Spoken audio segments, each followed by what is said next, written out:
ಓಂ ನಮೋ ಭಗವತೆ ವಾಸುದೇವಾಯ. ಓಂ ನಮೋ ಭಗವತೆ ವಾಸುದೇವಾಯ.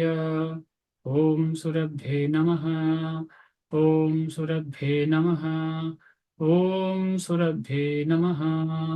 ಮೂಕಂ ಕರೋತಿ ವಾಚಾಲಂ ಪಂಗುಂ ಲಂಘಾಯತೆ ಗಿರಿಂ ಯತ್ಕೃಪಾತಮಹಂ ವಂದೇ ಶ್ರೀಗುರುಂ ದೀನತಾರಿಣಂ ಶ್ರೀಚೈತನ್ಯಮೀಶ್ವರಂ ಪರಮಾನಂದಮಾಧವಂ.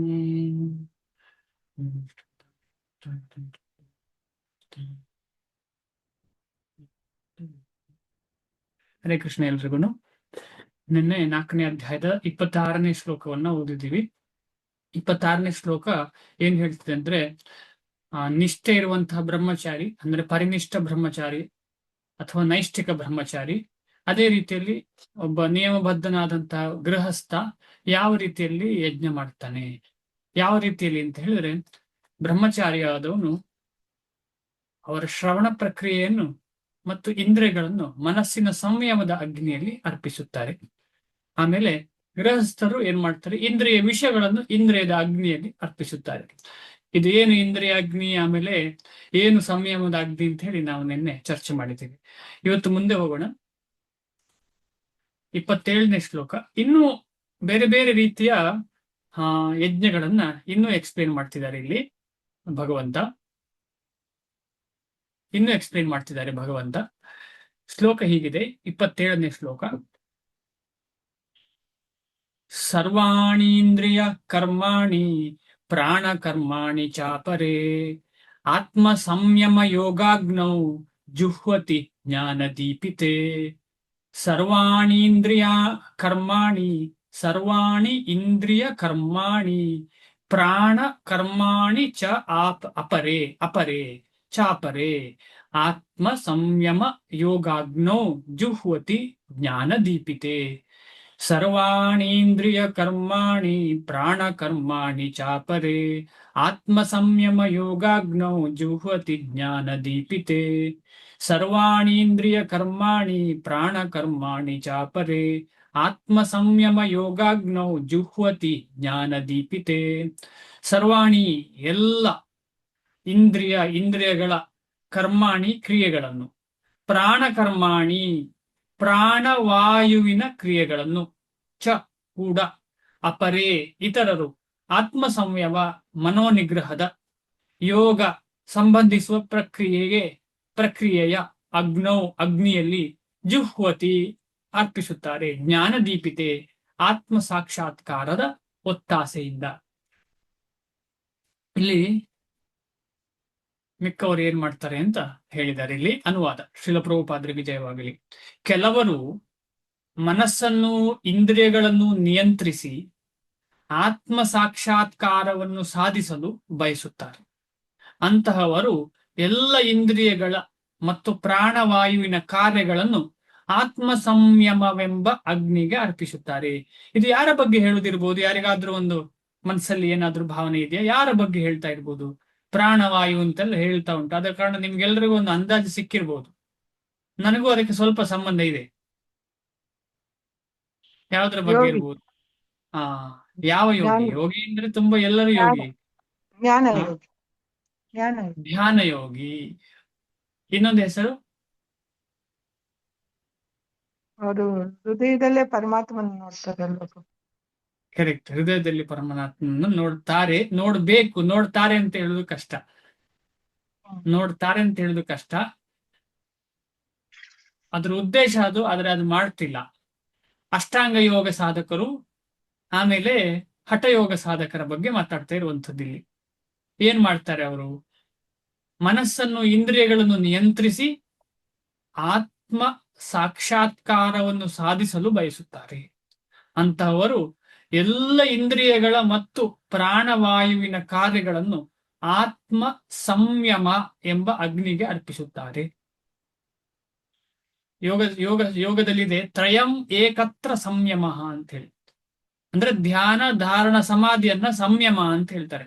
ಅಂದ್ರೆ ಎಲ್ಲ ಆಸನಾದಿಗಳನ್ನು ಮಾಡುವಂಥದ್ದು ಯಾಕೆ? ಪ್ರಾಣವಾಯುವನ್ನು ಹತೋಟಿಯಲ್ಲಿ ಇಟ್ಕೊಳ್ಳೋದು ಯಾಕೆ? ಕೊನೆಗೆ ಸಮಾಧಿ ಆಗ್ಲಿಕ್ಕೆ.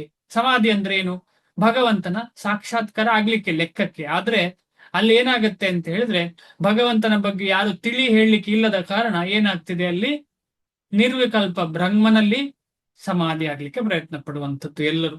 ಆದ ಕಾರಣ ಅಜ್ಞಾನದಿಂದ ಅವರಿಗೆ ನಿಜವಾದ ರೀತಿಯ ಒಂದು ಸಾಧನೆ ನಡೀತಾ ಇಲ್ಲ, ನಿಜವಾದ ಸಾಕ್ಷಾತ್ಕಾರ ಸಿಗ್ತಾ ಇಲ್ಲ. ಬಿಡಿ, ಸಾಕ್ಷಾತ್ಕಾರ ಸಿಗುದಿಲ್ಲ ವಿಚಾರ ಬಿಡಿ, ಆದ್ರೆ ಈ ಪ್ರೊಸೆಸ್ಸೇ ಕಷ್ಟ ಅಂತ ಭಗವಂತ ಹೇಳಿದ್ದಾರೆ. ಈ ಪ್ರೊಸೆಸ್ ಅಲ್ಲಿ ಆತ್ಮ ಸಾಕ್ಷಾತ್ಕಾರ ಸಾಮಾನ್ಯ ವ್ಯಕ್ತಿಗೆ ಸಾಧ್ಯ ಇಲ್ಲ, 1000ದಲ್ಲಿ ಒಬ್ಬನಿಗೂ ಸಾಧ್ಯ ಇಲ್ಲ, ಲಕ್ಷದಲ್ಲಿ ಒಬ್ಬನಿಗೂ ಸಾಧ್ಯ ಇಲ್ಲ, ಕೋಟಿಯಲ್ಲಿ ಒಬ್ಬನೋ ಇಬ್ಬನೋ ಇರ್ಬೋದೋ ಏನೋ, ಅದು ಕೂಡ ಖಂಡಿತ ಏನು ಹೇಳಲಿಕ್ಕೆ ಆಗುದಿಲ್ಲ. ಆದ ಕಾರಣ ಈ ಪ್ರೊಸೆಸ್ಸೇ ಕಷ್ಟ. ಇಮ್ಯಾಜಿನ್ ಮಾಡಿ, ಆಸನವನ್ನು ಸಿದ್ಧಿಸುವಂಥದ್ದು ಅಂತ ಹೇಳಿದ್ರೆ ಎಷ್ಟೋ ವರ್ಷಗಳದ್ದು. 100 ವರ್ಷ ಸಾಕಾಗುದಿಲ್ಲ ಒಂದು ಆಸನವನ್ನು ಸಿದ್ಧಿ ಮಾಡ್ಲಿಕ್ಕೆ, ಎಷ್ಟೋ ವರ್ಷಗಳು ಬೇಕು. ಅಂದ್ರೆ ಆ ಸತ್ಯಯುಗ, ತ್ರೇತಾಯುಗದ ಸಮಯದಲ್ಲಿ, ದ್ವಾಪರ ಯುಗ ಸಮಯದಲ್ಲಿ ತುಂಬಾ ಆಯಸ್ಸು ಜಾಸ್ತಿ ಇರುವಾಗ ಮಾಡ್ಲಿಕ್ಕೆ ಆಗ್ತಾ ಇತ್ತು. ಎಷ್ಟೆಷ್ಟು ಆಯಸ್ಸಿತ್ತು ನಿಮಗೆಲ್ಲ ಗೊತ್ತಿತ್ತು. ಕಲಿಯುಗದಲ್ಲಿ ಹೈಯೆಸ್ಟ್ ಆಯಸ್ಸು ಎಷ್ಟು? 100 ವರ್ಷ. 100 ವರ್ಷ. ಆಮೇಲೆ ಸ್ವಲ್ಪ ಜಾಸ್ತಿ 125 ಇರುವ ಇರ್ಬೋದು, 100, 125 ಜಾಸ್ತಿ. ಅಂದ್ರೆ ಅದು ಎಷ್ಟರಲ್ಲಿ? 1000ದಲ್ಲಿ ಒಬ್ಬ ಸಹ ಇಲ್ಲ, ಕೋಟಿಯಲ್ಲಿ ಒಬ್ಬ ಇರ್ಬೋದು, ಅದು ಕೂಡ ಅಲ್ವಾ ಏಜ್. ಆಮೇಲೆ ದ್ವಾಪರ ಯುಗೆಯಲ್ಲಿ 1000 ವರ್ಷ. 1000. ಭೀಷ್ಮ ಪಿತಾಮನಿಗೆ ಎಷ್ಟು ವಯಸ್ಸಾಗಿತ್ತು ಅಪ್ರಾಕ್ಸಿಮೇಟ್? ಯಾವಾಗ? ಯುದ್ಧದ ಸಮಯದಲ್ಲಿ.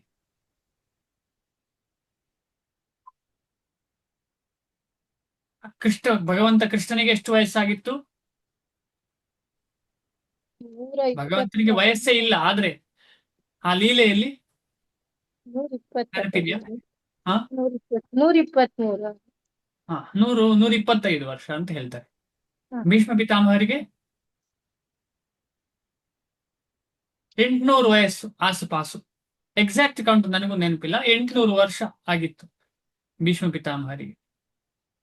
ಆ ರೀತಿಯಲ್ಲಿ 1000 ವರ್ಷದ ವರೆಗೆ ದ್ವಾಪರ ಯುಗದಲ್ಲಿ ಬದುಕ್ತಾ ಇದ್ರು. ಆಮೇಲೆ ತ್ರೇತಾಯುಗದಲ್ಲಿ, ರಾಮನ ಕಾಲದಲ್ಲಿ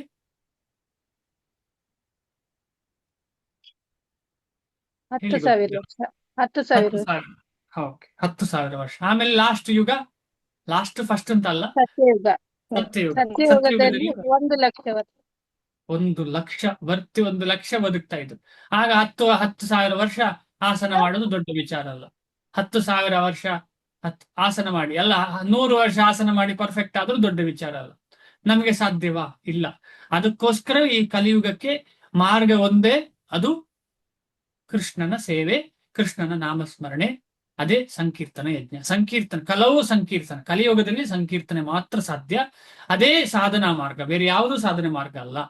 ಅದನ್ನು ತಿಳಿಪಡಿಸ್ಲಿಕ್ಕೆ ಈ ರೀತಿಯ ಶ್ಲೋಕಗಳನ್ನೆಲ್ಲ ಇಲ್ಲಿ ಹೇಳಿ ಯಾವುದು ನಮಗೆ ಅರ್ಥ ಆಗ್ಲಿಕ್ಕೆ ಆಗ್ತದೆ ಅಷ್ಟು. ಇಲ್ಲಾಂದ್ರೆ ನಾವು ದಾರಿ ತಪ್ಪಿ ಎಲ್ಲಿ ಹೋಗ್ತೇವೆ, ಯಾವ್ದಲ್ಲೋ ಇಂಟ್ರೆಸ್ಟ್, ಎಲ್ಲೆಲ್ಲೋ ಇಂಟ್ರೆಸ್ಟ್ ತೋರಿಸ್ತೇವೆ ನಾವು. ಆ ರೀತಿಯಲ್ಲಿ ಇಂಟ್ರೆಸ್ಟ್ ಆಗಬಾರ್ದು. ನಮ್ಮ ದೇಹಕ್ಕೆ ಎಷ್ಟು ಬೇಕು ಅಷ್ಟನ್ನ ಮಾಡೋದು ತಪ್ಪಲ್ಲ. ದೇಹವನ್ನ ನಾವು ರಕ್ಷಿಸೋಸ್ಕರ, ಅದು ಆತ್ಮ ಸಾಕ್ಷಾತ್ಕಾರಕ್ಕೆ, ಭಗವಂತನ ಪ್ರೇಮ ದೊರಕಲಿಕ್ಕೆ, ಭಗವಂತನ ಸೇವೆ ದೊರಕಿಸ್ಲಿಕ್ಕೋಸ್ಕರ ನಾವು ನಮ್ಮ ದೇಹವನ್ನ ಕಾಪಾಡ್ಲಿಕ್ಕೆ ಯೋಗಾದಿಗಳನ್ನು ಮಾಡಬಹುದು, ಅದರಲ್ಲಿ ಏನು ತಪ್ಪಿಲ್ಲ. ಅದರ ಉದ್ದೇಶ ಕ್ಲಿಯರ್ ಆಗಿರ್ಬೇಕು. ಇಡೀ ದಿನ ಅದನ್ನೇ ಮಾಡುವಂಥದ್ದಲ್ಲ ಅಂತ ಹೇಳೋ ವಿಚಾರ. ಭಾವಾರ್ಥ ಮುಂದೆ ಹೋಗ್ತೀನಿ. ಪತಂಜಲಿಯ ಯೋಗ ಪದ್ಧತಿಯನ್ನು ಇಲ್ಲಿ ಪ್ರಸ್ತಾಪಿಸಲಾಗಿದೆ. ಪತಂಜಲಿಯ ಯೋಗ ಪದ್ಧತಿಯನ್ನು ಏನ್ ಹೇಳ್ತಾರೆ? ಅಷ್ಟಾಂಗ ಯೋಗ, ಧ್ಯಾನ ಯೋಗ ಹೇಳ್ತಾರೆ, ಜ್ಞಾನ ಯೋಗ ಅಂತ ಕೆಲವರು ಹೇಳ್ತಾರೆ. ಏನೇ ಇರ್ಲಿ, ಈ ಭಗವಂತ ಪತಂಜಲಿ ಯೋಗ ಪದ್ಧತಿಯನ್ನ ಪ್ರಸ್ತಾಪಿಸಿದ್ದ. ಹೇಗೆ ಇದು ಕನ್ಫ್ಯೂಷನ್ ಆಯ್ತಲ್ಲ ಇಲ್ಲಿ ಸ್ವಲ್ಪ. ಪತಂಜಲಿಯವರು ಭಗವಂತನಿಗಿಂತ ಮುಂಚೆ ಬಂದವರ?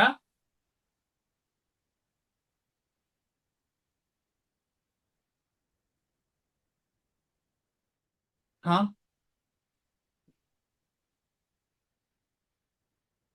ಪತಂಜಲಿಯವರು ಭಗವಂತನಿಗಿಂತ ಮುಂಚೆಯ? ಪತಂಜಲಿ ಯಾರು? ಒಬ್ಬ ಯೋಗಿ ಪ್ರಭು. ಅಷ್ಟಾಂಗ ಯೋಗ ಪದ್ಧತಿಯ ಪ್ರತಿಪಾದಕರು ಅಂತ. ಹೌದು, ಯಾರು? ಈಗ ನಾವು ಭಕ್ತಿ ಯೋಗಿಗೆ ಅಷ್ಟಾಂಗದ ಯೋಗದ ಬಗ್ಗೆ ಗೊತ್ತಿರ್ಲಿಕ್ಕೆ ಸಾಧ್ಯವಿಲ್ಲ. ಅದೇ ರೀತಿಯಲ್ಲಿ ಅಷ್ಟಾಂಗ ಯೋಗಿಗೆ ಭಕ್ತಿಯ ಬಗ್ಗೆ ಗೊತ್ತಿರುವುದಿಲ್ಲ. ಅಷ್ಟಾಂಗ ಯೋಗಿಗೆ ಕೃಷ್ಣನಿಗೆ ಪೂಜೆ ಮಾಡುದು ಹೇಗೆ ಅಂತ ಹೇಳಿದ್ರೆ, ಏನು ಪೂಜೆ ಅಂತ ಕೇಳ್ತಾರೆ. ಏನು ಪೂಜೆ, ಹೇಗೆ ಅದು ಭಕ್ತಿ ಅಂದ್ರೆ ಏನು ಅಂತ ಕೇಳ್ತಾರೆ. ಅದೇನು ಸಂಬಂಧ ಅಂದ್ರೆ ಏನು ನನಗೆ ಗೊತ್ತಿಲ್ಲ ಅಂತ ಹೇಳ್ತಾರೆ. ಅದೇ ರೀತಿಯಲ್ಲಿ ನಾವು ಭಕ್ತಿ ಯೋಗಿಗೆ ಅಷ್ಟಾಂಗ ಯೋಗ ಯಾರು, ಪತಂಜಲಿ ಯಾರು ಅಂತ ಹೇಳಿದ್ರೆ ಗೊತ್ತಿರೋದು ಸಹಜವಾಗಿ ಕಮ್ಮಿ. ಆದ್ರೆ ನಾನು ಎರಡನ್ನೂ ಸ್ವಲ್ಪ ಸ್ವಲ್ಪ ಅಭ್ಯಾಸ ಮಾಡಿದ ಕಾರಣ ನನಗೆ ಸ್ವಲ್ಪ ಗೊತ್ತಾಗಿದೆ. ಅದನ್ನ ನಾನು ಹೇಳ್ತೀನಿ, ತಪ್ಪಿರಬಹುದು. ಆದ್ರೂ ಕೂಡ ಪತಂಜಲಿಯವರು ಆದಿಶೇಷನ ಅವತಾರ. ಆದಿಶೇಷ ಯಾರು ಅಂತ ನಿಮಗೆಲ್ಲ ಗೊತ್ತಾಯ್ತು. ಆದ ಕಾರಣ ಅದು ಕೂಡ ಸತ್ಯವಾದ ಪದ್ಧತಿಯೇ, ಆದ್ರೆ ಈ ಕಾಲಕ್ಕೆ ತಕ್ಕುದಾದ ಪದ್ಧತಿ ಅಲ್ಲ ಅಷ್ಟೇ.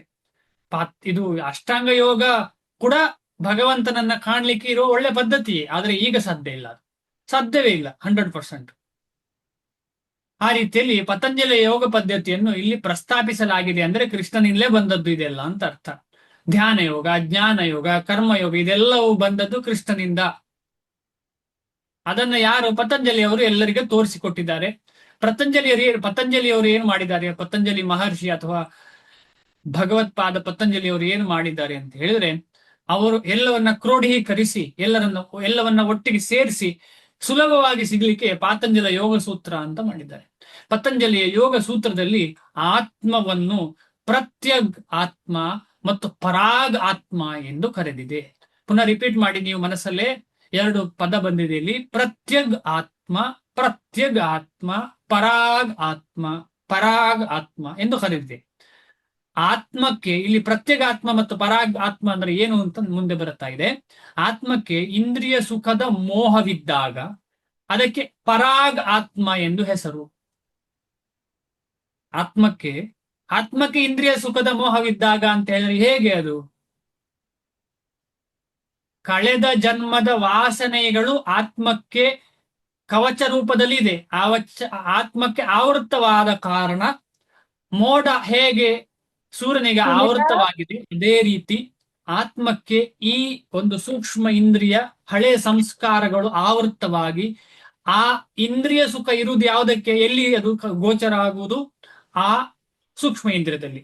ಆದ ಕಾರಣ ಆತ್ಮಕ್ಕೆ ಕೂಡ ಅದೇ ರೀತಿಯ ಭಾವನೆ ಆಗ್ತದೆ. ಆತ್ಮಕ್ಕೆ ಕೂಡ ಅದೇ ರೀತಿ ಭಾವನೆ ಆಗ್ತದೆ, ಇಂದ್ರಿಯ ಸುಖದ ಭಾವನೆ. ಅಂತಹ ಆತ್ಮಕ್ಕೆ ಹೆಸರು ಪರಾಗ ಆತ್ಮ. ಪರಾಗ ಆತ್ಮ.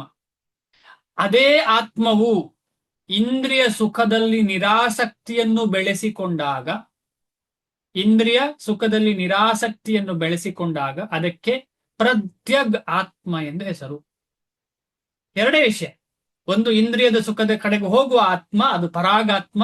ಇನ್ನೊಂದು ಇಂದ್ರಿಯ ಸುಖದಿಂದ ಹೊರಗೆ ಬಂದ ಆತ್ಮ, ಆತ್ಮದ ಕಡೆಗೆ ತಿರುಗುವ ಆತ್ಮ, ಅದು ಪ್ರತ್ಯಗಾತ್ಮ. ಅಥವಾ ಪರಮಾತ್ಮನ ಬಗ್ಗೆ ಚಿಂತನೆ ಮಾಡುವಂತ ಆತ್ಮ ಪ್ರತ್ಯಗ್ ಆತ್ಮ. ಸಿಂಪಲ್. ಪರಾಗ್ ಹೊರಗೆ ಹೋಗುವಂಥದ್ದು, ಪ್ರತ್ಯಗ್ ಒಳಗೆ ಬರುವಂಥದ್ದು. ಇಂಟ್ರೋಸ್ಪೆಕ್ಟಿವ್ ಮತ್ತು ಎಕ್ಸ್ಟ್ರೋವರ್ಟ್ ಇಂಟ್ರೋವರ್ಟ್ ಅಂತ ಹೇಳ್ತಾರಲ್ಲ, ಎಕ್ಸ್ಟ್ರೋವರ್ಟ್ ಇಂಟ್ರೋವರ್ಟ್. ಅದಕ್ಕೆ ಕನ್ನಡದಲ್ಲಿ ಏನ್ ಹೇಳ್ತಾರೆ, ತುಂಬಾ ಮಾತಾಡ್ತಾರಲ್ಲ ಹೊರಗೆ, ಎಲ್ಲರಲ್ಲಿ ಮಾತಾಡೋದು, ಅವರನ್ನು ಎಕ್ಸ್ಟ್ರೋವರ್ಟ್ ಅಂತ ಹೇಳ್ತಾರೆ. ಯಾರು ಹೆಚ್ಚು ಮಾತಾಡಿದ್ರೆ ಒಳಗೊಳಗಡೆ ಇರ್ತಾರೆ, ಇಂಟ್ರೋವರ್ಟ್ ಅಂತ ಹೇಳ್ತಾರೆ. ಅದಕ್ಕೆ ಕನ್ನಡದಲ್ಲಿ ಏನಾದ್ರು ಶಬ್ದ ನೆನಪಿದೆಯಾ ನಿಮಗೆ ಯಾರಿಗಾದ್ರೂ? ಕನ್ನಡದಲ್ಲಿ ಅಂತರ್ಮುಖಿ, ಬಹಿರ್ಮುಖಿ. ಧನ್ಯವಾದ ಪ್ರಭುಗಳೇ. ಅಂತರ್ಮುಖ ಅಥವಾ ಅಂತರ್ಮುಖಿ ಯಾದವನು ಮತ್ತು ಬಹಿರ್ಮುಖಿ ಯಾದವನು ಯಾದವಳು. ಈ ರೀತಿಯಲ್ಲಿ ಬಹಿರ್ಮುಖ ಅಂತ ಹೇಳಿದ್ರೆ ಇಲ್ಲಿ ಇಂದ್ರಿಯ ಸುಖ, ಅಂತರ್ಮುಖಿ ಅಂತ ಹೇಳಿದ್ರೆ ಭಗವಂತನ ಸಾಧನೆಗೋಸ್ಕರ ಒಳಗೆ ಬರುವಂತದ್ದು. ಅದೊಂದು ಉದಾಹರಣೆ ಅಷ್ಟೇ. ಅಂತರ್ಮುಖಿ ಆದವರಿಗೆಲ್ಲ ಭಗವಂತನ ಸಾಧನೆ ಆಗ್ಬೇಕು ಅಂತೇನಿಲ್ಲ, ಬಹಿರ್ಮುಖಿ ಆದವರೆಲ್ಲ ಅಂತ ಭಗವಂತನ ಸಾಧನೆ ಮಾಡಬಾರದು ಅಂತಲೂ ಏನಿಲ್ಲ. ಆ ದೃಷ್ಟಿಕೋನದ ಮಾತಲ್ಲ ಇಲ್ಲಿ. ಆತ್ಮವು ದೇಹದೊಳಗೆ ಕ್ರಿಯಾಶೀಲವಾಗಿರುವ 10 ವಿಧದ ವಾಯುವಿನ ಕ್ರಿಯೆಗಳಿಗೆ ಒಳಪಟ್ಟಿದೆ. ಈ 10 ವಿಧದ ಯಾವುದು ಅಂತ ಯಾರಿಗಾದ್ರೂ ಗೊತ್ತಾ? 10 ವಿಧದ ವಾಯುಗಳು. 5 ಎಲ್ಲರಿಗೂ ಗೊತ್ತಿರ್ತದೆ. 5 ಎಲ್ಲರಿಗೂ ಗೊತ್ತಿರ್ತದೆ. ಇನ್ನು 5 ಯಾವುದು? 10 ವಿಧದ ವಾಯುಗಳು ನಮ್ಮ ದೇಹವನ್ನ ನಿಯಂತ್ರಿಸ್ತದೆ. ನಾವು ಕೇಳಿದ್ದೇವಲ್ಲ, ಏನು ಶ್ಲೋಕ ಕೇಳಿದ್ದೇವೆ? ಪಚಾಮ್ಯನ್ನಂ ಚತುರ್ವಿಧಂ ಅಂತ ಹೇಳುವ ಕೇಳಿದ್ದೇವ ಆ ಶ್ಲೋಕವನ್ನು? ಆ ಶ್ಲೋಕ ಆಗಿದ ಇಲ್ಲ? ನಾನು ಪ್ರತಿಯೊಬ್ಬನ ದೇಹದಲ್ಲಿ, ಭಗವಂತ ಹೇಳ್ತಾನೆ, ಅಗ್ನಿ ರೂಪದಲ್ಲಿ ಬಂದು ನೀವು ಕೊಟ್ಟಂತಹ ಎಲ್ಲ ಆಹಾರವನ್ನ, ಪ್ರಸಾದವನ್ನ ಸಪೋಸ್ ಟು ಬಿ ನಾನು ಚೆನ್ನಾಗಿ ಡೈಜೆಸ್ಟ್ ಮಾಡ್ತೇನೆ ಅಂತ ಹೇಳ್ತಾರೆ ಭಗವಂತ. ಏನ್ ಹೇಳ್ತಾರೆ? ಡೈಜೆಸ್ಟ್ ಮಾಡ್ತೇನೆ ಅಂತ ಹೇಳಿ. ಅದ್ರಲ್ಲಿ ಏನ್ ಹೇಳ್ತಾರೆ ಅಂತ ಹೇಳಿದ್ರೆ, ಪಚಾಮಿ ಅನ್ನಂ ಚತುರ್ವಿಧಂ, 4 ರೀತಿಯ ಆಹಾರವನ್ನ, ನೆಕ್ಕುವಂತ ಆಹಾರವನ್ನ, ಕಚ್ಚಿ ತಿನ್ನುವಂತ ಆಹಾರವನ್ನ, ಕುಡಿಯುವಂತ ಆಹಾರ, ಈ ರೀತಿ 4 ರೀತಿಯ ಆಹಾರವನ್ನ ಚೆನ್ನಾಗಿ ಡೈಜೆಸ್ಟ್ ಮಾಡ್ತೇನೆ ಅಂತ ಭಗವಂತ ಹೇಳ್ತಾರೆ. ಅಹಂ ಪ್ರಾಣಿನಾಂ ದೇಹಮಾಶ್ರಿತಾ ಪ್ರಾಣ ಅಪಾನ ಸಮಾಯುಕ್ತಂ ಪಚಾಮ್ಯನ್ನಂ ಚತುರ್ವಿಧಂ. ಪ್ರಾಣ ಅಪಾನಗಳನ್ನೆಲ್ಲ ಉಪಯೋಗಿಸಿಕೊಂಡು ನಾನು ಆ ಊಟವನ್ನ ಪ್ರಸಾದವನ್ನ ಜೀರ್ಣ ಮಾಡ್ಲಿಕ್ಕೆ ಹೆಲ್ಪ್ ಮಾಡ್ತೇನೆ ಅಂತ ಹೇಳ್ತಾರೆ ಭಗವಂತ. ಅದ ಕಾರಣ ಈ ವಾಯುಗಳು ತುಂಬಾ ಇಂಪಾರ್ಟೆಂಟ್. ಆ ವಾಯುಗಳು ಕರೆಕ್ಟ್ ಆಗಿ ಕೆಲಸ ಮಾಡಿದರೆ ನಮಗೆ ಆರೋಗ್ಯ ಇರ್ತದೆ, ನಮಗೆ ಭಗವಂತನ ಸೇವೆ ಮಾಡ್ಲಿಕ್ಕೆ ಸುಲಭ ಆಗ್ತದೆ. ವಾಯು ವಿಕಾರ ಆದ್ರೆ ನಮಗೆ ಭಗವಂತನ ಸೇವೆ ಮಾಡುವ ಹಾಗಿಲ್ಲ. ಉದಾಹರಣೆ, ಇದನ್ನ ನಾವು ಭಗವಂತನ ಪೂಜೆ ಮಾಡುವಾಗ ವಾಯು ಹೊರಗೆ ಬರಬಾರ್ದು ಎಲ್ಲಿ ಅಂತ ನಿಮಗೆ ಅರ್ಥ ಆಯ್ತು, ಅದನ್ನು ಪ್ರತ್ಯೇಕವಾಗಿ ಹೇಳುವ ಅಗತ್ಯ ಇಲ್ಲ. ಅದಕ್ಕೊಂದು ಪ್ರೊಸೆಸ್ ಇದೆ. ಕೆಲವು ದೇವಸ್ಥಾನಗಳಲ್ಲಿ ಅದನ್ನು ಇನ್ನೂ ಫಾಲೋ ಮಾಡ್ತಾರೆ. ಯಾರಿಗಾದ್ರೂ ಗೊತ್ತಾ? ಗ್ಯಾಸ್ ಆಗಬಾರ್ದು, ಗ್ಯಾಸ್ ಹೊರಗೆ ಬರಬಾರದು ಅಂತ ಹೇಳುವ ದೃಷ್ಟಿಕೋನದಿಂದ ಬಾಯಿಯಿಂದಾಗ್ಲಿ ಕೆಳಗಿಂದಾಗ್ಲಿ ಗ್ಯಾಸ್ ಹೊರಗೆ ಬರಬಾರ್ದು ಯಾವಾಗ ನಾವು ಭಗವಂತನ ಆರತಿ ಮಾಡ್ತೇವೆ. ಉಡುಪಿ ದೇವಸ್ಥಾನದಲ್ಲಿ ಆಗ್ಲಿ, ಶ್ರೀರಂಗಮದಲ್ಲಿ ಆಗ್ಲಿ, ಅಥವಾ ಯಾವುದೇ ಆ ರೀತಿಯ ದೇವಸ್ಥಾನಗಳಲ್ಲಿ ಇದನ್ನು ಫಾಲೋ ಮಾಡ್ತಾರೆ. ಯಾರಿಗಾದ್ರೂ ಗೊತ್ತಾ ಏನದು ಅಂತ ಹೇಳಿ? ಯಾರು ಪೂಜೆ ಮಾಡ್ಲಿಕ್ಕೆ ಹೋಗುವಂತಹ ಭಕ್ತ ಅಥವಾ ಪುರೋಹಿತ ಅಥವಾ ಭಕ್ತ ಪೂಜೆ ಮಾಡೋಕ್ಕಿಂತ ಮುಂಚೆ ಒಂದು ಕಾರ್ಯ ಮಾಡ್ತಾನೆ. ಆ ಕಾರ್ಯ ಮಾಡಿದ ಕಾರಣ ಅವನಿಗೆ ಈ ರೀತಿಯ ಗಾಳಿಯ ಏರುಪೇರಾಗುವುದಿಲ್ಲ, ದೇಹದಲ್ಲಿ ಇರುವಂತಹ ಈ ದಶ ವಾಯುವಿನ ಏರುಪೇರಾಗುವುದಿಲ್ಲ. ಅದೇನದು? ಪ್ರಾಣಾಯಾಮ ಪ್ರಭು. ಪ್ರಾಣಾಯಾಮ. ಓಕೆ, ಇಲ್ಲಿ ಇಲ್ಲದ್ದು,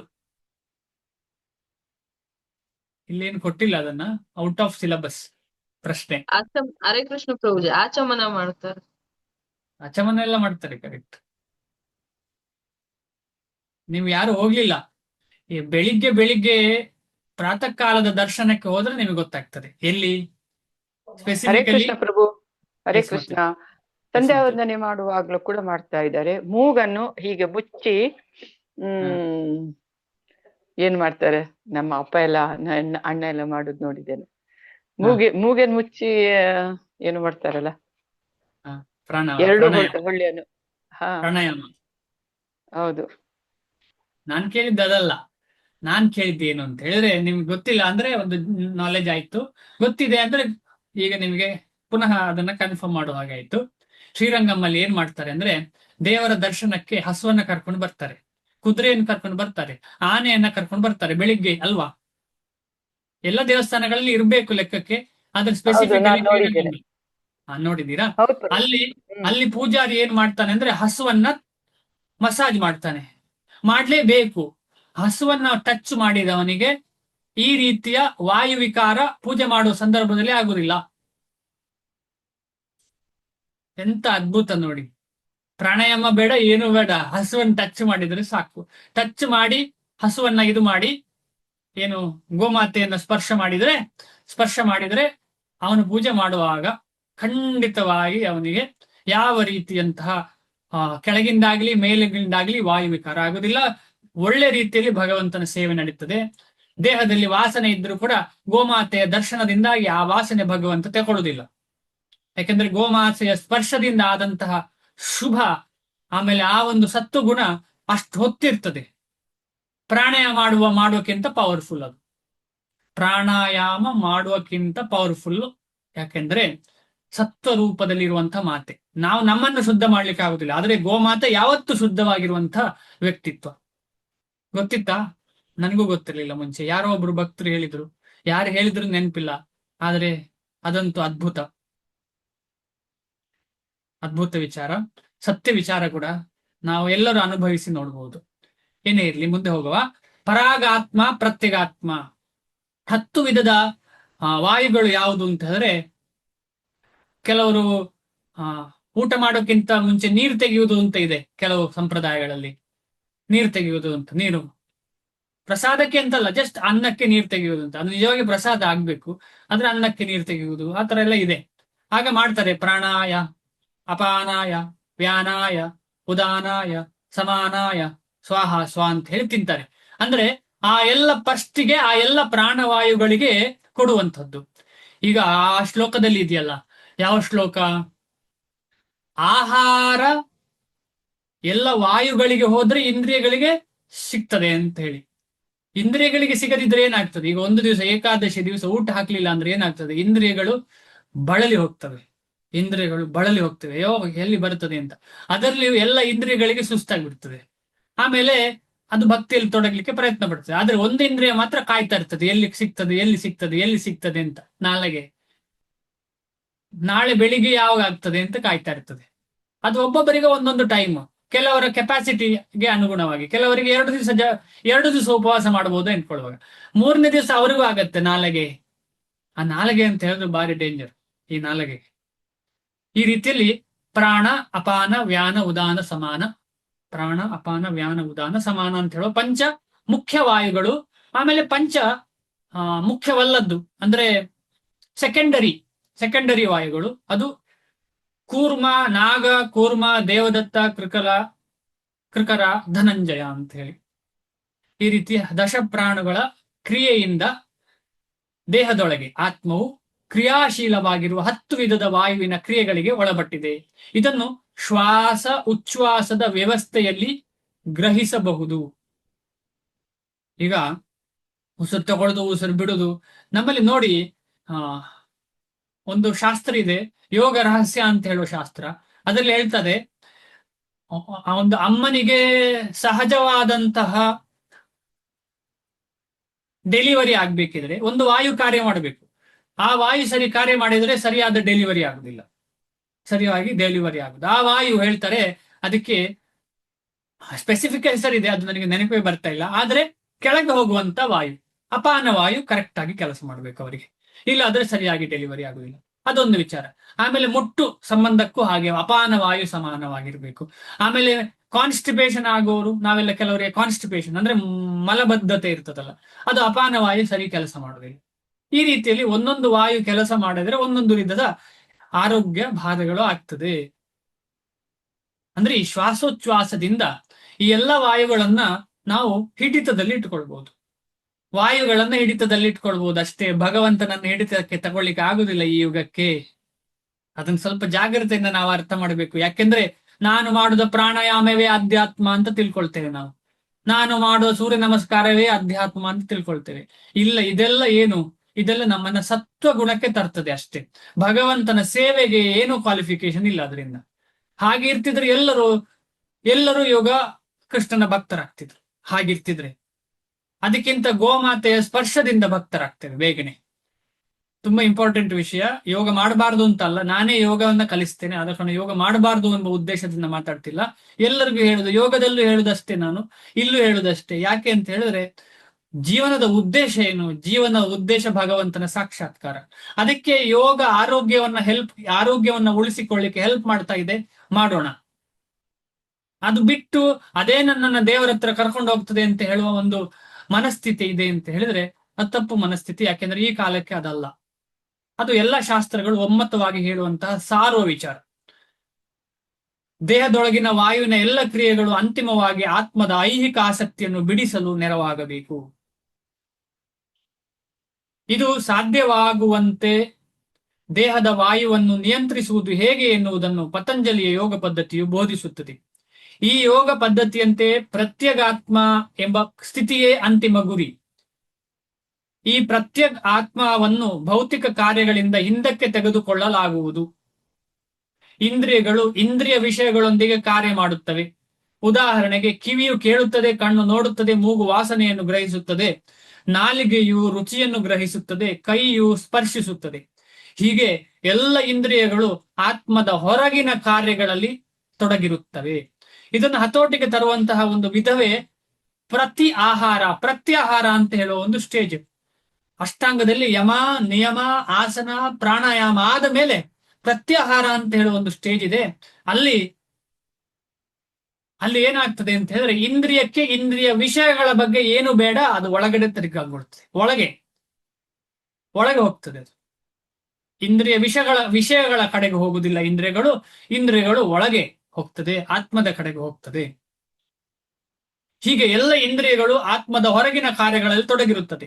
ಇವನ್ನು ಪ್ರಾಣವಾಯುವಿನ ಕ್ರಿಯೆಗಳು ಎಂದು ಕರೆಯುತ್ತಾರೆ.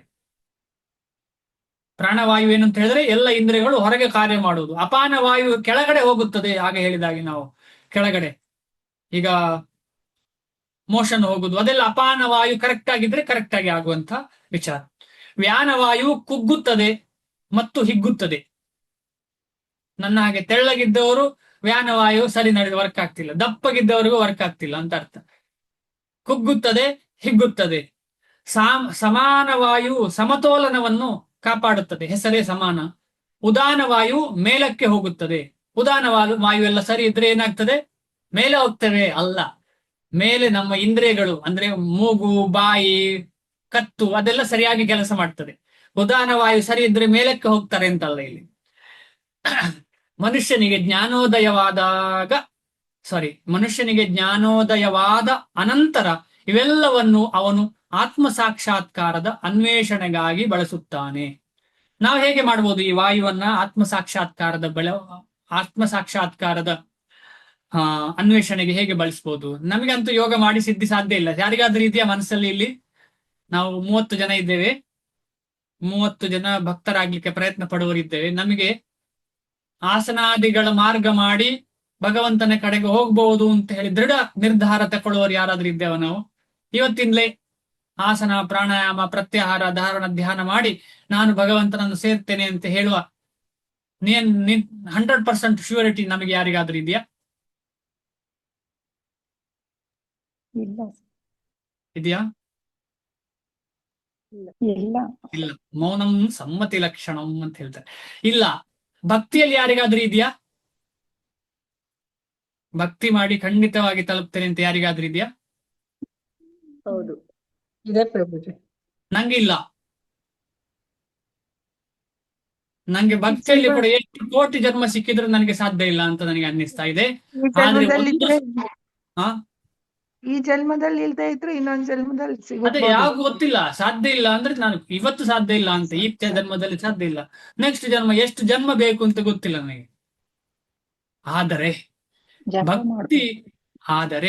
ಭಕ್ತಿಯಲ್ಲೂ ಅಷ್ಟಾಂಗ ಯೋಗದಲ್ಲೂ ವ್ಯತ್ಯಾಸ ಏನು ಅಂತ ಹೇಳಿದ್ರೆ, ಭಕ್ತಿಯಲ್ಲಿ ನನಗೆ ಸಾಧ್ಯ ಇಲ್ಲ, ಆದ್ರೆ ಭಗವಂತನ ಮತ್ತು ಭಕ್ತರ ನೆಕ್ಸ್ಟ್ ಸೆಂಟೆನ್ಸ್ ಏನು ವರ್ಡ್?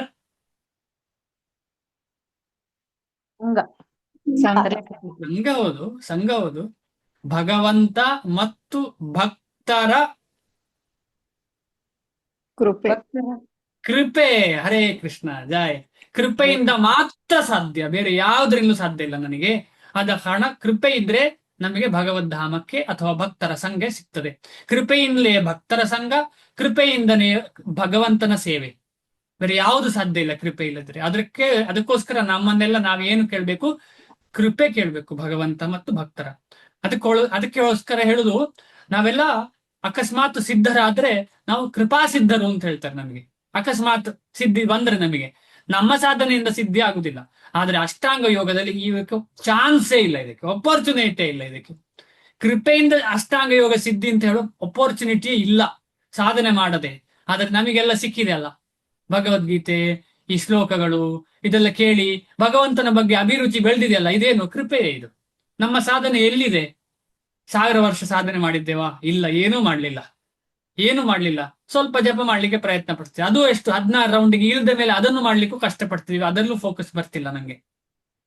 ಆದ ಕಾರಣ ನಮಗೆ 100% ಶೂರ್ ಉಂಟು, ಭಗವಂತನ ಭಕ್ತರ ಸಂಘ, ಇದರಿಂದ ಕೃಪೆ ಸಿಕ್ಕಿ ನಾವು ವಾಪಸ್ಸು ಭಗವಂತನ ಸೇವೆಯಲ್ಲಿ ತೊಡಗ್ತೇವೆ, ಪುನಃ ಸೇವೆ ಸಿಗ್ತದೆ ಅಂತ ಹೇಳೋ ಶ್ಯೂರಿಟಿ ಉಂಟು. ಯಾಕೆ ಶ್ಯೂರಿಟಿ ಉಂಟು ಅಂತ ಹೇಳಿದ್ರೆ, ನಮಗೆ ಅದು ಪ್ರೊಸೆಸ್ ಮಾಡಿ ಅಭ್ಯಾಸ ಆಗಿ ಗೊತ್ತಾಗಿದೆ. ನಾವೀಗ ಭಗವದ್ಗೀತೆ ಕ್ಲಾಸ್ ತಗೊಂಡ್ರೆ ನೆಕ್ಸ್ಟ್ ಇನ್ನೊಂದು ಕ್ಲಾಸ್ ತಗೊಳ್ಳುವ ಅಂತ ಹೇಳುವ ಭಾವನೆ ಬೆಳೀತದೆ. ಅಥವಾ ಹೂ ಕಟ್ಟಿದ್ರೆ ನಾಳೆ ಇನ್ನೊಂದು ದೇವರಿಗೆ ಹೂ ಕಟ್ಟುವ ಅಂತ ಭಾವನೆ ಬರ್ತದೆ. ಇಷ್ಟು ಡೊನೇಷನ್ ಮಾಡಿದ್ರೆ ಇಷ್ಟು ಡೊನೇಷನ್ ಮಾಡಿ ಅದು ಕಾರ್ಯ ಆಯ್ತಲ್ಲ, ಭಾರಿ ಒಳ್ಳೇದಾಯ್ತು, ಇನ್ನೂ ನನಗೆ ಸ್ವಲ್ಪ ಹಣ ಸಿಕ್ಕಿದ್ರೆ ಇನ್ನೊಮ್ಮೆ ಡೊನೇಷನ್ ಮಾಡ್ತೇನೆ ಎಂಬ ಭಾವನೆ ಬರ್ತದೆ. ಅದೇ ಶ್ಯೂರಿಟಿ.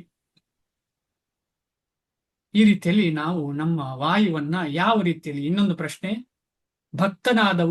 ನಾದವನು ತನ್ನ ವಾಯುವನ್ನು ಯಾವ ರೀತಿಯಲ್ಲಿ ಆತ್ಮ ಸಾಕ್ಷಾತ್ಕಾರದ ಅನ್ವೇಷಣೆಗಾಗಿ ಬಳಸುತ್ತಾನೆ?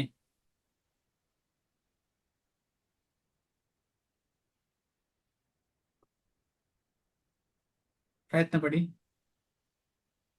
ಒಬ್ರು ಗೋಸ್ವಾಮಿ ಅವರು ಹೇಳ್ತಾರೆ, ಅದರ ಹೆಸರು ಏನು ಅಷ್ಟಕ ಅದು? ಹರೇರ್ ನಾಮೈವ ಕೇವಲಂ, ಕೇವಲ ಅಷ್ಟಕ ಅಲ್ಲ, ಕೇವಲ ಅಷ್ಟಕ. ಎಸ್ ಪ್ರಭುಜಿ, ಕೇವಲ ಅಷ್ಟೇ. ಹರೇ ಕೃಷ್ಣ. ಕೇವಲ ಅಷ್ಟಕ, ಕೇವಲ ಅಷ್ಟಕದಲ್ಲಿ ಹೇಳ್ತಾರೆ ಶ್ವಾಸದ ಬಗ್ಗೆ. ಯಾರಿಗಾದ್ರೂ ಗೊತ್ತಾ ಆ ಶ್ಲೋಕ? ಹರೇ ಕೃಷ್ಣ, ಶ್ಲೋಕ ಯಾರಿಗಾದ್ರೂ ಗೊತ್ತಾ? ಹೌದು ಪ್ರಭು, ಹೇಳಿ ಗೊತ್ತಿದೆ. ಮತ್ತೆ, ಈಗ ಗೊತ್ತು ನೆನಪಾದ್ರೆ. ಮಂಗಳಂ ಶ್ವಾಸದ ಬಗ್ಗೆ, ಹಾ, ಮಂಗಳಂ ಶ್ವಾಸದ ಬಗ್ಗೆ ಮಂಗಳ ಬರು. ಬ್ಯೂಟಿ. ಹಾ, ಅದೇ ಮಂಗಳಂ ಮಂಗಳ ಬ್ಯೂಟಿ ಅಲ್ವಾ ಇದು? ಹಾ, ಕರೆಕ್ಟ್ ಕರೆಕ್ಟ್ ಕರೆಕ್ಟ್. ಆದ್ರೆ ಶ್ವಾಸದ ಬಗ್ಗೆ ಬರ್ತದೆ ಅಲ್ಲಿ.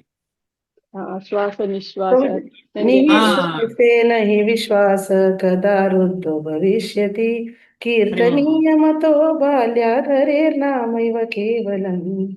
ಹರಿ ಹರಿ, ಧನ್ಯವಾದ ಮಾತಾಜಿ. ಒಂದು ಶ್ವಾಸ ಕೂಡ ನಮಗೆ ಗೊತ್ತಿಲ್ಲ, ಗ್ಯಾರಂಟಿ ಇಲ್ಲ ಯಾವುದು ನಮ್ಮ ಲಾಸ್ಟ್ ಶ್ವಾಸ ಆಗ್ತದೆ ಅಂತ ಹೇಳಿ. ಆದ ಕಾರಣ ನಮಗೆ ಈಗ ಶ್ವಾಸ ಇದೆ ಅಂತ ಹೇಳಿದ್ರೆ ನಾವು ಈ ದೇಹದಲ್ಲಿ ಬದುಕ್ತಾ ಇದ್ದೇವೆ ಅಂತ ಅರ್ಥ, ನಮಗೆಲ್ಲರಿಗೂ ಗೊತ್ತು. ಆದ ಕಾರಣ ಒಂದೊಂದು ಶ್ವಾಸವನ್ನು ಕೂಡ ನಾವು ವ್ಯರ್ಥ ಮಾಡಬಾರದು. ನಾವು ಆ ಒಂದೊಂದು ಶ್ವಾಸ ಅಂದ್ರೆ ಅಷ್ಟು ಸಮಯಕ್ಕೆ ನಾವು ಇಂಪಾರ್ಟೆನ್ಸ್ ಕೊಟ್ಟು ವ್ಯರ್ಥ ಮಾಡದೆ ಭಗವಂತನ ಸೇವೆ ಬಗ್ಗೆ ಚಿಂತನೆ ಮಾಡುದು, ಅದೇ ಇಂಪಾರ್ಟೆಂಟ್. ನಾಹಿ ವಿಶ್ವಾಸ ನಿಶ್ವಾಸೆ ನಾಹಿ ವಿಶ್ವಾಸೋ ಕದಾ ರುದ್ಧೋ ಭವಿಷ್ಯತಿ ಕೀರ್ತನೀಯ ಮತೋ ಬಾಲ್ಯಾದ್ ಹರೇರ್ ನಾಮೈವ ಕೇವಲಂ. ಭಕ್ತನಿಗೆ ಹರಿನಾಮ ಬಿಟ್ರೆ ಬೇರೆ ಏನೂ ಇಲ್ಲ, ಹರಿನಾಮ ಬಿಟ್ರೆ ಬೇರೆ ಏನಿಲ್ಲ. ಅದನ್ನು ಮಾತ್ರ ನಾವು ಹೋಗುವಾಗ ಕರ್ತಕೊಂಡು ಹೋಗುವಂಥದ್ದು. ನನ್ನ ಗುರುಗಳು ಹೇಳ್ತಾರೆ, ನಾವು ಒಂದು ವಿಚಾರ ತಗೊಂಡು ಹೋಗ್ತೇವೆ, ಅದೇ ಹರೇ ಕೃಷ್ಣ ಮಹಾಮಂತ್ರದ ಶಬ್ದ. ಅದಕ್ಕೋಸ್ಕರ ಅನಾವೃತ್ತಿ ಶಬ್ದಾತ್. ನಾವೆಲ್ಲ ಏನ್ ಮಾಡ್ತೇವೆ, ನಮ್ಮ ವೃತ್ತಿ ಅಂತ ಹೇಳಿದ್ರೆ ಯೋಚನಾ ಲಹರಿ, ಯಾವತ್ತು ಪರಾಗಾತ್ಮ ವೃತ್ತಿ. ಪರಾಗಾತ್ಮ ಅಂತ ಹೇಳಿದ್ರೆ ಏನು?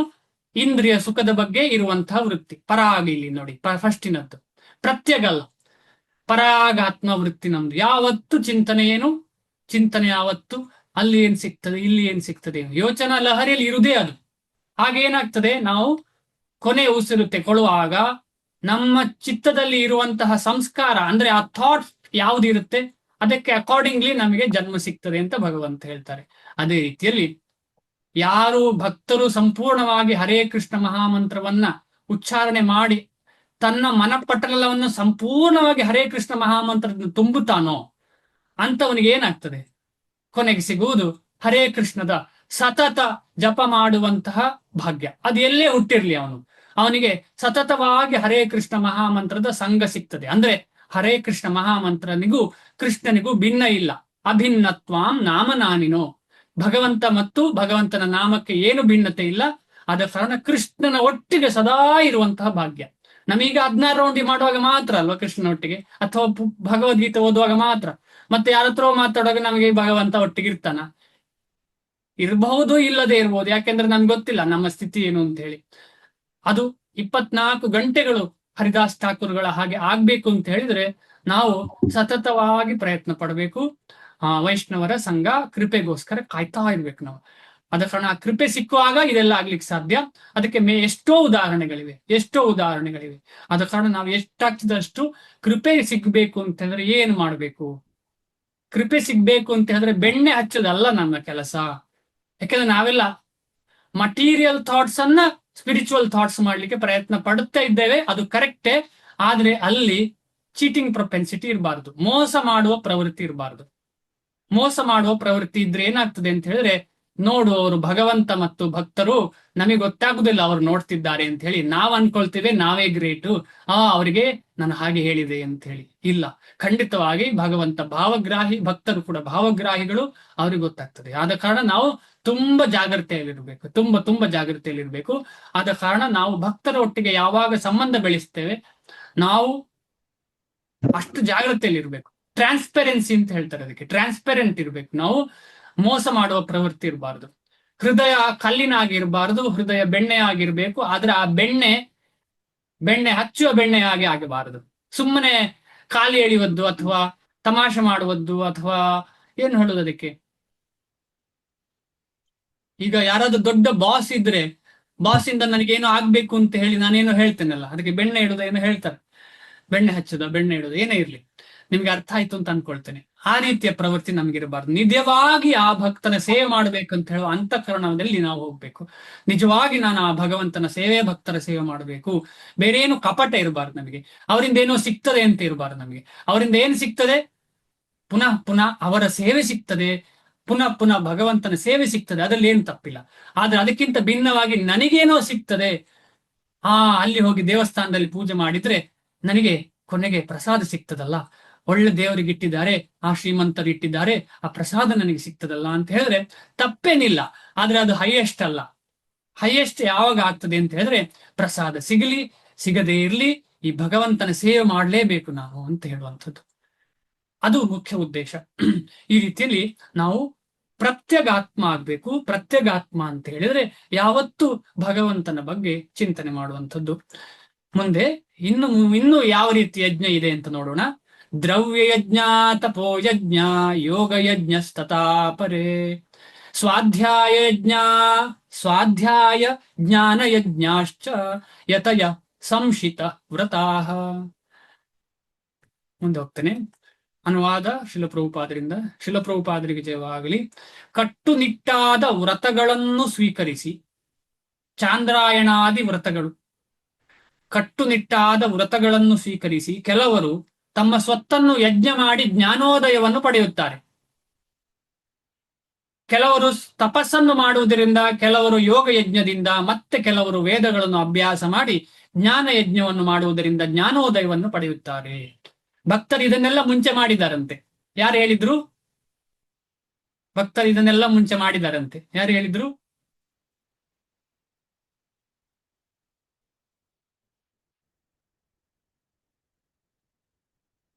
ಶ್ರೀಮದ್ ಭಾಗವತದಲ್ಲಿ ಬರ್ತದೆ, ಯಾರಿಗಾದ್ರೂ ಗೊತ್ತಿದ್ರೆ ಶ್ಲೋಕ. ಅಹೋಬತ ಶ್ವಪಚೋತೋ ಗರಿಯಾನ್ ಯಜ್ಜಿಹುವಾಗ್ರೇ ವರ್ತತೆ ನಾಮ ತುಭ್ಯಂ ತೇ ಪುಸ್ತಪಸ್ತೆ ಜುಹೂಹು ಸಸ್ನುರಾರ್ಯ ಬ್ರಹ್ಮಾನೂತಿರ್ನಾಮ ಗೃಣಂತಿ ಏತೆ. ಎಲ್ಲ ಕೆಲಸಗಳನ್ನು ನಾವು ಮುಂಚೆ ಮಾಡಿದ್ದೇವೆ. ಯಾರು ಹರೇ ಕೃಷ್ಣ ಮಹಾಮಂತ್ರವನ್ನ, ಕೃಷ್ಣನನ್ನ ಪರಮೋತ್ತಮ ಅಂತ ತಿಳ್ಕೊಂಡಿದ್ದಾರೆ, ಅವರ ಸೇವೆ ಬಿಟ್ಟು ಬೇರೆ ಏನೂ ಇಲ್ಲ ಅಂತ ತಿಳ್ಕೊಂಡಿರ್ತಾರೆ, ಅವರು ಇದನ್ನೆಲ್ಲ ಹಿಂದೆ ಮಾಡಿದ್ದಾರೆ ಅಂತ ಅರ್ಥ. ಪುನಃ ಇದನ್ನೆಲ್ಲ ಮಾಡುವ ಅಗತ್ಯ ಇಲ್ಲ ಅಂತ ಅರ್ಥ. ಚಾಂದ್ರಾಯಣಾದಿಗಳು. ಮುಂದೆ ಹೋಗ್ತೀನಿ. ಭಾವಾರ್ಥ. ಈ ಯಜ್ಞಗಳನ್ನು ಬೇರೆ ಬೇರೆ ವಿಭಾಗಗಳಲ್ಲಿ ವಿಂಗಡಿಸಬಹುದು. ತಮ್ಮ ಆಸ್ತಿಯನ್ನು ಹಲವು ಬಗೆಯ ದಾನಗಳಲ್ಲಿ ಕೆಲವರು ವಿನಿಯೋಗಿಸುತ್ತಾರೆ. ಭಕ್ತರು ಕೂಡ ವಿನಿಯೋಗಿಸ್ತಾರೆ. ಆದ್ರೆ ಯಾರಿಗೋಸ್ಕರ? ಭಗವಂತನಿಗೆ ಬಿಟ್ರೆ ಬೇರೆ ಏನೂ ಇಲ್ಲ, ಭಗವಂತನ ಮತ್ತು ಭಕ್ತರಿಗೋಸ್ಕರ. ಈಗ ನಾವು ಎಲ್ಲಿಯೋ 1 ಎಕರೆ ಆಸ್ತಿ ಮಾಡಿದ್ದೇವೆ ಅಂದ್ರೆ ಅದು ಭಗವಂತನಿಗೆ ಮತ್ತು ಭಕ್ತರಿಗೆ ಆಗ್ಬೇಕು. ನಾನು ಮತ್ತು ನನ್ನ ಫ್ಯಾಮಿಲಿಗೆ ಮಾತ್ರ ಅಂತ ಹೇಳುದು ತಪ್ಪು. ಎಲ್ಲರಿಗೂ. ಫ್ಯಾಮಿಲಿ ಯಾವುದು? ಫ್ಯಾಮಿಲಿ ಕೃಷ್ಣನ ಫ್ಯಾಮಿಲಿ. ಎಲ್ಲರೂ ನಮ್ಮವರೇ, ಎಲ್ಲರೂ ಕೃಷ್ಣನವರು. ಭಾರತದಲ್ಲಿ ಶ್ರೀಮಂತರಾದ ವ್ಯಾಪಾರಿಗಳ ವರ್ಗವು ಅಥವಾ ರಾಜವರ್ಗವು ಧರ್ಮಶಾಲೆ, ಅನ್ನಕ್ಷೇತ್ರ, ಅತಿಥಿ ಶಾಲೆ, ಅನಾಥಾಲಯ ಮತ್ತು ವಿದ್ಯಾಪೀಠಗಳಂತಹ ಅನೇಕ ಬಗೆಗಳ ಧರ್ಮ ಸಂಸ್ಥೆಗಳನ್ನು ತೆರೆಯುತ್ತದೆ.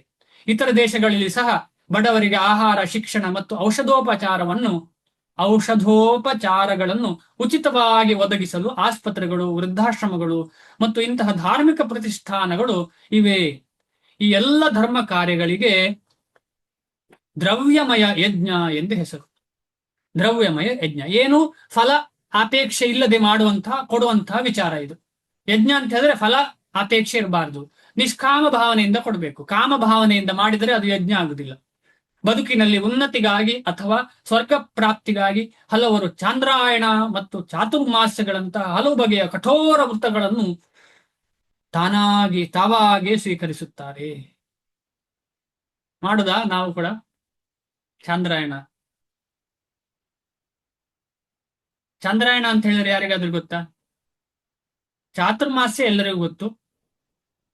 ಮೊದಲನೇ ತಿಂಗಳಲ್ಲಿ ಅದು ತಿನ್ನಬಾರ್ದು. ಉದ್ದು, ಹಸಿರು ತರಕಾರಿ ಅಂದ್ರೆ ಹಸಿರು ಏನ್ ಹೇಳ್ತಾರೆ, ಎಲೆ, ಸೊಪ್ಪು ತಿನ್ನಬಾರ್ದು, ಮೊಸರು ತಿನ್ನಬಾರ್ದು, ಹಾಲು, ಆಮೇಲೆ ಉದ್ದು, ಈ ರೀತಿಯಲ್ಲಿ ಗೊತ್ತಿದೆ ನಮಗೆ. ಚಾಂದ್ರಾಯಣ ಯಾರಿಗಾದ್ರೂ ಗೊತ್ತಾ? ಚಾಂದ್ರಾಯಣ ವ್ರತ ಅಂದ್ರೆ ಏನು? ಗೊತ್ತಿರೋರು ಇರ್ತಾರೆ. ಚಾತುರ್ಮಾಸ್ಯ. ಚಾತುರ್ಮಾಸ್ಯ ಆಯ್ತು ಮತ್ತೆ ಇದು. ಚಾತುರ್ಮಾಸ್ಯ ಅಂದ್ರೆ ನಮ್ಗೆಲ್ಲ ಗೊತ್ತಿದೆ, ನಾವೆಲ್ಲ ಮಾಡ್ತೇವಲ್ಲ, ಎಲ್ಲರೂ ಮಾಡ್ತೇವೆ ನಾವು ಚಾತುರ್ಮಾಸ್ಯ. ಚಾಂದ್ರಾಯಣ ಅಂದ್ರೆ ಏನು? ವಿದ್ಯಾ ಮಾತಾಜಿ ಹೇಳ್ತಿದ್ದಾರೆ, ಹೇಳಿ ಮಾತಾಜಿ. ಹುಣ್ಣಿಮೆಯಿಂದ ಅಮಾವಾಸ್ಯೆ ತನಕ ಮಾಡ್ತಾರಲ್ಲ. ವಿದ್ಯಾ ಭಟ್ ಮಾತಾಜಿ ಆನ್ ಮಾಡಿದ್ರು. ಹೌದೌದು, ಕೇಳ್ಸತ್ತಾ? ಕೇಳಿಸ್ತಾ ಇಲ್ಲ, ಜೋರಾಗಿ ಹೇಳಿ. ಹುಣ್ಣಿಮೆಯಿಂದ ಅಮಾವಾಸ್ಯೆ ತನಕ ಅಂತ ಹೇಳ್ತಾರಲ್ಲ. ಕೇಳಿಸ್ತಾನೆ ಇಲ್ಲ. ಹುಣ್ಣಿಮೆ ಅಂತ ನನಗೆ ಗೊತ್ತಿದ್ದ ಕಾರಣ ಗೊತ್ತಾಯ್ತು. ಓಕೆ. ಇಲ್ಲ ಕೇಳಿಸ್ತಿಲ್ಲ, ಕೇಳಿಸ್ತಿಲ್ಲ. ಓಕೆ, ಹುಣ್ಣಿಮೆಯಿಂದ ಅಮಾವಾಸ್ಯೆ, ಆಮೇಲೆ ಅಮಾವಾಸ್ಯೆಯಿಂದ ಹುಣ್ಣಿಮೆ, ಹುಣ್ಣಿಮೆಯಿಂದ ಶುರು ಮಾಡಿ ನೆಕ್ಸ್ಟ್ ಹುಣ್ಣಿಮೆನವರೆಗೆ ಮಾಡುವಂತಹ ಒಂದು ಕಾರ್ಯ. ಅದು ವೆಯ್ಟ್ ಲಾಸ್ ಪ್ರೋಗ್ರಾಮ್ ಆಗಿ ಅದು ಕೆಳಗೆ ಬಂದು ಹೋಗಿದೆ. ಈಗ ವೆಯ್ಟ್ ಲಾಸ್ ಪ್ರೋಗ್ರಾಮ್ ಆಗಿ ಕೆಳಗೆ ಬಂದು ಹೋಗಿದೆ. ಅದು ಚಂದ್ರಾಯಣ ವ್ರತ ಅಂತ ಹೇಳಿ ಈಗ ವೆಯ್ಟ್ ಲಾಸ್ ಪ್ರೋಗ್ರಾಮ್ ಆಗಿದೆ. ಹೇಗೆ ಅಂತ ಹೇಳಿದ್ರೆ ಹೇಳ್ತೇನೆ, ಹೇಗೆ ಮಾಡ್ತಾರೆ ಈಗ ವೆಯ್ಟ್ ಲಾಸ್ ಅಂತ ಹೇಳಿ. ಈಗ ಗೂಗಲ್ ಮಾಡಿದರೆ ಚಾಂದ್ರಾಯಣ ಅಂತ ಹೇಳಿ ಬರ್ತದೆ ವ್ರತ. ಹೇಗೆ ಅಂತ ಹೇಳಿದ್ರೆ, ನಮ್ಮ ದೇಹದ ಅಳತೆಗೆ ಅಂದ್ರೆ ನಮ್ಮ ಏನ್ ಹೇಳ್ತಾರೆ ಭಾರಕ್ಕೆ ಅನುಗುಣವಾಗಿ, ಈಗ ದಪ್ಪ ಇರುವವರು ಜಾಸ್ತಿ ಮಾಡೋದು, ಅದನ್ನು ಭಾರಕ್ಕೆ ಅನುಗುಣವಾಗಿ ಚಾಂದ್ರಾಯಣ ವ್ರತ ಮಾಡ್ಲಿಕ್ಕೆ ಶುರು ಮಾಡ್ತಾರೆ. ಇದು ಇಂದ್ರಿಯ ತೃಪ್ತಿ ವ್ರತ ಅಂತ ಹೇಳ್ತಾರೆ ಇದಕ್ಕೆ. ಚಾಂದ್ರಾಯಣ ವ್ರತ ಅಂತ ಹೇಳುದಿಲ್ಲ ಇದಕ್ಕೆ, ಇಂದ್ರಿಯ ತೃಪ್ತಿ ವ್ರತ. ಹೇಗೆ ಮಾಡ್ತಾರೆ ಅಂತ ಹೇಳಿದ್ರೆ, ಫಸ್ಟ್ ದಿವಸ ಸ್ವಲ್ಪ ಆಹಾರ ಕಮ್ಮಿ ಮಾಡುದು, ನೆಕ್ಸ್ಟ್ ದಿವಸ ಪುನಃ ಕಮ್ಮಿ ಮಾಡುದು, ಹಾಗೆ ಕಮ್ಮಿ ಮಾಡ್ತಾ ಮಾಡ್ತಾ ಮಾಡ್ತಾ ಅಮಾವಾಸ್ಯ ದಿವಸ 0, ತಿನ್ಲಿಕ್ಕೆ ಇಲ್ಲ, ಏನು ಸಹ ಕುಡಿಲಿಕ್ಕಿಲ್ಲ, ತಿನ್ಲಿಕ್ಕಿಲ್ಲ, ನಿರ್ಜಲ ಉಪವಾಸ. ಅದು ನಮ್ಮ ಭಕ್ತರು, ನಾನು ಮಾಡ್ತಿಲ್ಲ, ಎಷ್ಟೋ ದೊಡ್ಡ ದೊಡ್ಡ ಭಕ್ತರು ಮಾಡ್ತಾರೆ. ಈ ರೀತಿಯಲ್ಲಿ ನಿರ್ಜಲ ಮಾಡ್ತಾರೆ ಒಂದು ದಿವಸ, ಯಾವಾಗ ಅಮಾವಾಸ್ಯ ದಿನ. ಆಮೇಲೆ ಎಷ್ಟು ದೇಹಕ್ಕೆ ಬೇಕು ಅಷ್ಟನ್ನ ಜಾಸ್ತಿ ಮಾಡ್ತಾ ಹೋಗುದು, ಅಷ್ಟು ಜಾಸ್ತಿ ಮಾಡ್ತಾ ಹೋಗುದು. ಕೊನೆಗೆ ನೆಕ್ಸ್ಟ್ ಹುಣ್ಣಿಮೆಗೆ ಎಷ್ಟು ಜಾಸ್ತಿ ಮಾಡಿದ್ದೇವೆ ಅದನ್ನ ಲೈಫ್ ಸ್ಟೈಲ್ ಆಗಿ ಯೂಸ್ ಮಾಡುವಂಥದ್ದು. ಅದನ್ನ ಆ ಆಹಾರವನ್ನ ಲೈಫ್ ಸ್ಟೈಲ್ ಆಗಿ, ಅದು ದೇಹದ ಏನ್ ಹೇಳುದು ತೂಕಕ್ಕೆ ಅನುಗುಣವಾಗಿ, ಇವನಿಗೆ ಎಷ್ಟು ತೂಕ ಬೇಕು ಅದಕ್ಕೆ ಅನುಗುಣವಾಗಿ ಆಹಾರವನ್ನ ಸೆಲೆಕ್ಟ್ ಮಾಡ್ಲಿಕ್ಕಿದೆ. ಈ ರೀತಿಯಲ್ಲಿ ಏನ್ ಮಾಡ್ತಾರೆ, ಒಂದು ನಿಯಮವನ್ನ ತಕೊಂಡು ಬರ್ತಾರೆ. ಆದ್ರೆ ಎಲ್ಲರೂ ಮಾಡುದಿದು ಯಾಕೆ ಅಂತ ನಮಗೆ ಗೊತ್ತಾಯ್ತು, ಇಂದ್ರಿಯ ತೃಪ್ತಿಗೋಸ್ಕರ. ಆದ್ರೆ ಭಗವಂತನ ಸೇವೆಯಲ್ಲಿ ಇದನ್ನು ಏನಾದ್ರೂ ಉಪಯೋಗಿಸ್ಲಿಕ್ಕೆ ಸಾಧ್ಯ ಆದ್ರೆ ತೊಂದರೆ ಇಲ್ಲ. ಅದು ಈಗಾಗಲೇ ನಾವು ಮಾಡ್ತಿದ್ದೇವೆ. 2 ಸಲ ಪ್ರಸಾದ ತಿಂದ್ರೆ, ನಮಗೆ ಎಷ್ಟು ಬೇಕು ಅಷ್ಟೇ ತಿಂದ್ರೆ ಅಷ್ಟೇ ಸಾಕು. ಅದು ನಿಜವಾದ ಚಾಂದ್ರಾಯಣ. ಚಾಂದ್ರಾಯಣ ಅಲ್ಲ, ಅದು ಚಾಂದ್ರಾಯಣಗಿಂತ ಮಿಗಿಲಾದ ವಿಚಾರ. ಅದು ನಾವೆಲ್ಲರೂ ಮಾಡಬೇಕಾದ ಇಷ್ಟೇ, ಭಗವಂತನಿಗೆ ಸದ್ಭಾವನೆಯಿಂದ ಕೃಷ್ಣನ ಸೇವೆಗೋಸ್ಕರ ಭಗವಂತನಿಗೆ ನಾವು ಭೋಗವನ್ನ ಅರ್ಪಿಸಿ, ಅದು ಸಾತ್ವಿಕ ಆಹಾರ ಆದ್ರೆ ಅದ್ಭುತ. ಅದು ಕೂಡ ಎಲ್ಲಿಂದ ಬಂತು, ಗೋಮಾತೆಯ ಸ್ಪರ್ಶದಿಂದ ಬಂದ ಆಹಾರ ಅಂತ ಆದ್ರೆ ಅದನ್ನ ಭಗವಂತನಿಗೆ ಭಾರಿ ಇಷ್ಟ. ಭಗವಂತನಿಗೆ ಕೊಟ್ಟು ಅದನ್ನ ನಾವು ನಿಯಮಿತ ರೂಪದಲ್ಲಿ ಚೆನ್ನಾಗಿ ಅಗದು ಭಗವಂತನ ನಾಮಸ್ಮರಣೆ ಮಾಡುತ್ತಾ ಅಥವಾ ಭಗವಂತನ ಬಗ್ಗೆ ತಿಳ್ಕೊಳ್ತಾ ಕೇಳ್ತಾ ಪ್ರಸಾದವನ್ನ ಸ್ವೀಕರಿಸಿದ್ರೆ ಅದು ಈ ವ್ರತಕ್ಕಿಂತ ಮಿಗಿಲಾದ ವ್ರತ ಆಗಿಬಿಡ್ತದೆ. ಮುಂದೆ ಹೋಗ್ತೇನೆ, ಯಾಕೆಂದ್ರೆ ನಾಳೆ ಚಂದ್ರಾಯಣ ಹೇಳಿಕೊಡಿ ಅಂತ ಹೇಳಿದ್ರೆ ಕಷ್ಟ, ನನಗೂ ಗೊತ್ತಿಲ್ಲ. ಈ ಪ್ರಕ್ರಿಯೆಗಳಿಗಾಗಿ ಕೆಲವು ಬಹು ಕಟ್ಟುನಿಟ್ಟಾದ ನಿಯಮಗಳನ್ನು ಅನುಸರಿಸಬೇಕಾಗುತ್ತದೆ. ಬೇಕಾ ಇಷ್ಟೆಲ್ಲ ಕಷ್ಟ? ಉದಾಹರಣೆಗೆ, ಚಾತುರ್ಮಾಸ್ಯವನ್ನು ಕೈಗೊಂಡವನು ವರ್ಷದಲ್ಲಿ 4 ತಿಂಗಳ ಕಾಲ, ಜುಲೈನಿಂದ ಅಕ್ಟೋಬರ್ ವರೆಗೆ ಕ್ಷೌರ ಮಾಡಿಸಿಕೊಳ್ಳುವುದಿಲ್ಲ. ಅದೇನಷ್ಟು ಕಷ್ಟ ಇಲ್ಲ. ಈಗ ಎಷ್ಟು ಜನ ನಾವು ನೋಡಿದ್ದೇವೆ ಕ್ಷೌರವೇ ಮಾಡದೆ ಬಿಕಾರಿಗಳಾಗಿ ತಿರುಗಾಡ್ತಿರ್ತಾರೆ. ಆಮೇಲೆ ಈಗೀಗ ನೋಡಿದ್ದೇನೆ ಶಿಕೆ ಇಟ್ಟ ಹಾಗೆ ಕೂಡ ಇಡ್ಲಿಕ್ಕೆ ಶುರು ಮಾಡಿದ್ದಾರೆ ಕೆಲವರು. ಆಮೇಲೆ ಗಂಡಸರು ಹೆಂಗಸರ ಹಾಗೆ ಕೂದಲಾಗಿದೆ, ಹೆಂಗಸರು ಗಂಡಸರಿನ ಹಾಗೆ ಕೂದಲಾಗಿದೆ. ಆದ ಕಾರಣ ಇದೇನು ಕಷ್ಟ ಆಗ್ತಿಲ್ಲ ಯಾರಿಗೆ ಸಹ. ಕೆಲವು ಬಗೆಯ ಆಹಾರವನ್ನು ತಿನ್ನುವುದಿಲ್ಲ, ದಿನಕ್ಕೆ 1 ಸಲಕ್ಕಿಂತ ಹೆಚ್ಚಾಗಿ ಊಟ ಮಾಡುವುದಿಲ್ಲ ಮತ್ತು ಮನೆಯನ್ನು ಬಿಟ್ಟು ಹೊರಗೆ ಹೋಗುವುದಿಲ್ಲ. ಈಗ ನಾವು ಚಾತುರ್ಮಾಸ್ಯ ಇಷ್ಟು ಕಟ್ಟುನಿಟ್ಟಾಗಿ ಮಾಡುವುದಿಲ್ಲ, ಆದರೆ ಆಹಾರ ನಿಯಮವನ್ನ ಪಾಲನೆ ಮಾಡಲಿಕ್ಕೆ ಪ್ರಯತ್ನ ಪಡ್ತಿದ್ದೇವೆ. ಹೀಗೆ ಬದುಕಿನ ಸುಖಗಳನ್ನು ತ್ಯಾಗ ಮಾಡುವುದಕ್ಕೆ ತಪೋಮಯ ಯಜ್ಞ ಎಂದು ಹೆಸರು. ಸುಖವನ್ನ ಕಾಂಪ್ರಮೈಸ್ ಮಾಡುದು. ನಾವು ಮಾಡ್ತಿದ್ದೇವಾ ಸುಖವನ್ನು ಕಾಂಪ್ರಮೈಸು?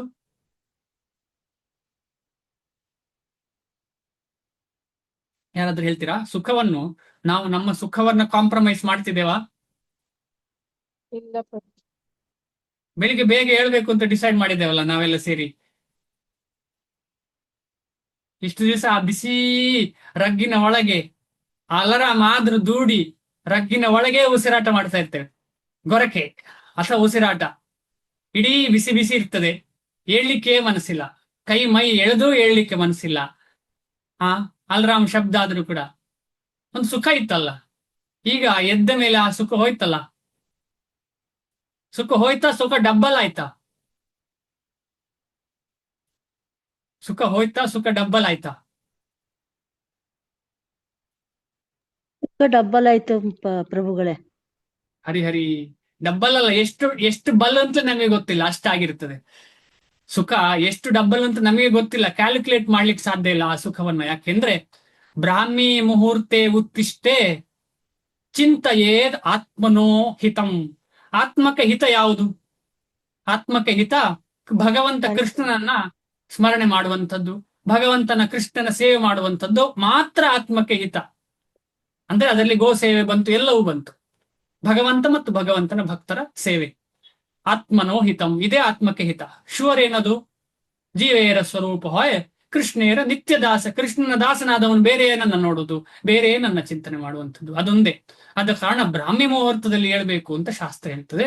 ಬ್ರಾಹ್ಮಿ ಮುಹೂರ್ತದಲ್ಲಿ ಎದ್ದು ಚೆನ್ನಾಗಿ ಸ್ನಾನ ಮಾಡಿ, ಅಥವಾ ಸ್ನಾನ ಮಾಡ್ಲಿಕ್ಕೆ ಆಗದವರು ಅಟ್ಲೀಸ್ಟ್ ಕೈಕಾಲು ಮುಖ ತೊಳೆದು ಚೆನ್ನಾಗಿ ಆಮೇಲೆ ಜಪದಲ್ಲಿ ಕೂತ್ಕೊಂಡು ಅಟ್ಲೀಸ್ಟ್ ಸ್ವಲ್ಪ ರೌಂಡ್ ಜಪ ಆದ್ರೂ ಮುಗಿಸ್ಬೇಕು, ಬೇರೆಲ್ಲ ಕಾರ್ಯ ಮಾಡೋಕ್ಕಿಂತ ಮುಂಚೆ. ಸ್ನಾನ ಮಾಡಿದ್ರೆ ಉತ್ತಮ. ಆದ್ರೆ ಕೆಲವರಿಗೆ ಬಹಿರ್ದಶೆ ಆಗ್ಲಿಲ್ಲ ಅಂದ್ರೆ ಅಕಸ್ಮಾತ್ ಸಮಯ ವ್ಯರ್ಥ ಮಾಡದೆ ಆ ಸಮಯವನ್ನ ಜಪಕ್ಕೋಸ್ಕರ ಉಪಯೋಗಿಸ್ಬೇಕು. ಆದಷ್ಟು ಶುದ್ಧಿ ಆಗಿರ್ಬೇಕು, ಅಶುದ್ಧಿಯಲ್ಲಿ ಮಾಡಬಾರದು ಆದಷ್ಟು. ಯಾಕೆಂತ ಹೇಳಿದ್ರೆ ನಾವು ಅಂತ ಲೆವೆಲ್ ಅಲ್ಲಿ ಇಲ್ಲ. ಶುದ್ಧ ಆಗದೆ ನಾನು ಮಾಡ್ತೇನೆ ಎಂಬ ಲೆವೆಲ್ ಅಲ್ಲಿ ಇಲ್ಲ. ಆದಷ್ಟು ಶುದ್ಧ ಮಾಡ್ಲಿಕ್ಕೆ ಪ್ರಯತ್ನ ಪಡಬೇಕು, ನಮಗಷ್ಟು ಗೊತ್ತಾದಷ್ಟು. ಹೀಗೆ ಬದುಕಿನ ಸುಖಗಳನ್ನು ತ್ಯಾಗ ಮಾಡುವುದಕ್ಕೆ ತಪೋಮಯ ಯಜ್ಞ ಎಂದು ಹೆಸರು. ಪರಬ್ರಹ್ಮದಲ್ಲಿ ಲೀನವಾಗುವುದಕ್ಕಾಗಿ ಪತಂಜಲಿ ಯೋಗ ಸೂತ್ರವನ್ನು ಅಥವಾ ಹಠಯೋಗವನ್ನು ಆಚರಿಸುವವರು ಇದ್ದಾರೆ. ನೋಡಿ ಯಾಕೆ, ಇಲ್ಲಿ ನೋಡಿ ಕ್ಲಿಯರ್ ಆಯ್ತು. ಕೆಲವರು ಹೇಳ್ತಾರಲ್ಲ, ಕೃಷ್ಣನನ್ನ ಸೇರ್ಲಿಕ್ಕೆ ಯೋಗ ಮಾಡುದು ಅಂತ ಹೇಳಿ, ಅಥವಾ ಹಠಯೋಗ ಮಾಡುದು. ಇಲ್ಲಿ ನೋಡಿ ಪರಬ್ರಹ್ಮನಲ್ಲಿ ಲೀನ ಆಗುವುದಕ್ಕೆ ಏನು ಹೇಳ್ತಾರೆ? ನೆನ್ನೆ ಡಿಸ್ಕಷನ್ ಮಾಡಿದ್ದೇವೆ. ಲೀನ ಆಗುದಂದ್ರೆ ಏನು? ಲೀನ ಆಗುದಂದ್ರೆ ಏನು? ಆತ್ಮಹತ್ಯೆ ಅಂತ ಡಿಸ್ಕಷನ್ ಮಾಡಿದ್ದೇವಲ್ಲ, ಅದಕ್ಕೆ ಇಷ್ಟೆಲ್ಲ ಕಷ್ಟ ಪಡ್ಬೇಕಾ? ಹಿಂದಿನವರು ಯಾರು ಮಾಡ್ತಾ ಇಲ್ಲ, ಅಕಸ್ಮಾತ್ ಮಾಡುವವರು ಈ ಹಠಯೋಗ ಎಲ್ಲ ಮಾಡಿ ಭಗವಂತನಲ್ಲಿ ಲೀನ ಆಗ್ಬೇಕು ಅಂತಂದ್ರೆ ಏನು? ಅದರಲ್ಲಿ ಏನು ಪುಣ್ಯ? ಅದರಲ್ಲಿ ಏನು ಪ್ರಯೋಜನ? ಅದರಲ್ಲಿ ಕೈವಲ್ಯ ನರಕಾಯತೆ.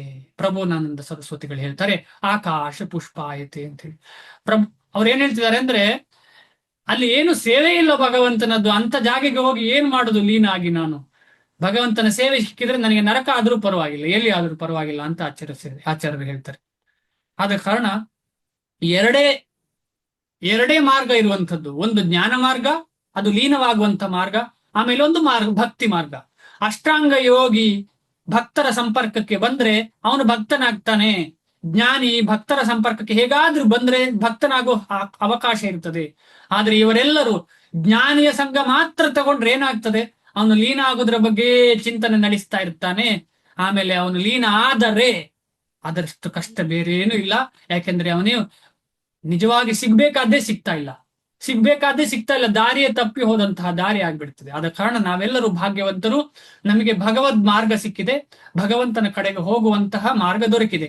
ಎಷ್ಟರ ಮಟ್ಟಿಗೆ ನಾವು ಅದರಲ್ಲಿ ಪ್ರಯತ್ನ ಪಡ್ತೇವೆ, ಎಷ್ಟು ನಮಗೆ ಸೀರಿಯಸ್ ಆಗಿದೆ, ಹೌದು ಇದು ಈ ಜನ್ಮದಲ್ಲಿ ಆಗ್ಬೇಕು ನಮಗೆ ಭಗವಂತನ ಪ್ರಾಪ್ತಿ, ಅದು ಭಗವಂತನ ಭಕ್ತರ ಕೃಪೆಯಿಂದ ಸಿಗ್ತದೆ ಅಂತ ಹೇಳುವ ಒಂದು ಖಂಡಿತ ನಿರ್ಧಾರ ನಮಗೆ ಇದ್ರೆ ಏನಾಗ್ತದೆ ಅಂತ ಹೇಳಿದ್ರೆ ನಾವು ಅದರಲ್ಲಿ ಸೀರಿಯಸ್ ಆಗ್ತದೆ. ಅದಕ್ಕೆ ತೀಕ್ಷ್ಣ ಅಂತ ಹೇಳ್ತೇನೆ.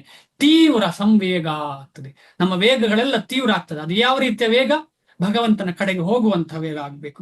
ವಿಶಿಷ್ಟ ರೀತಿಯ ಸಿದ್ಧಿಗಾಗಿ ಅಷ್ಟಾಂಗ ಯೋಗದಲ್ಲಿ ತೊಡಗುವವರು ಇದ್ದಾರೆ.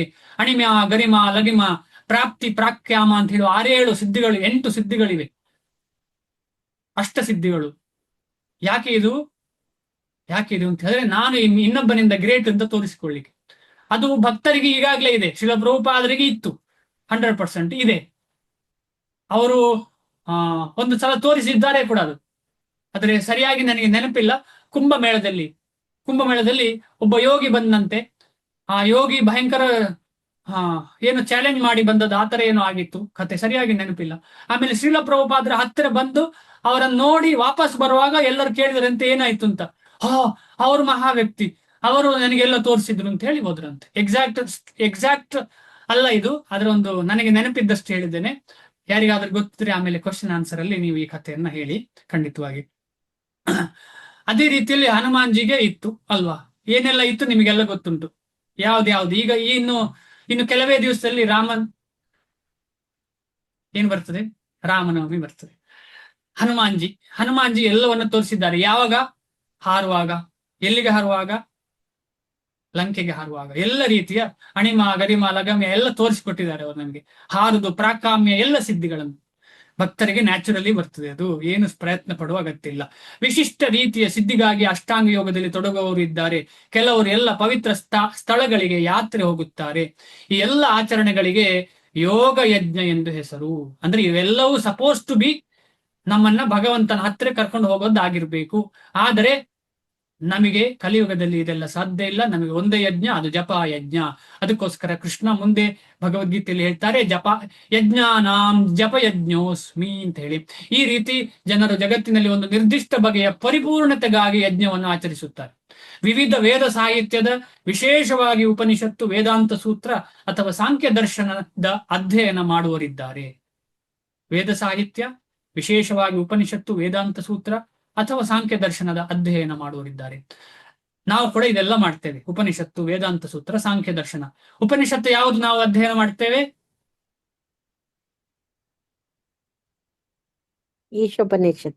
ಈಶೋಪನಿಷತ್ತು. ಆಮೇಲೆ ವೇದಾಂತ ಸೂತ್ರ ಯಾವುದು?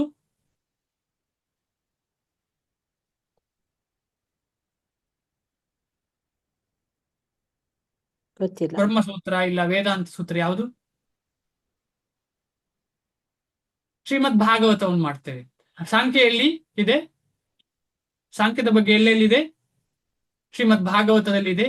ಕಪಿಲ ಮುನಿಗಳು ಕೊಟ್ಟಿದ್ದಾರೆ. ಸಾಕ್ಷಾತ್ ದೇವರು ಕಪಿಲ ಮುನಿಗಳು ಅವ್ರು ಕೊಟ್ಟಿದ್ದಾರೆ. ಅದನ್ನೇ ನಾವು ಸಾಂಖ್ಯ ದರ್ಶನ, ಅದನ್ನೇ ಓದ್ಬೇಕಾದ್ ನಾವು. ಇನ್ನೊಬ್ಬ ಕಪಿಲ ಅಲ್ಲ. ಇವೆಲ್ಲಕ್ಕೂ ಸ್ವಾಧ್ಯಾಯ ಯಜ್ಞ ಎಂದು ಹೆಸರು.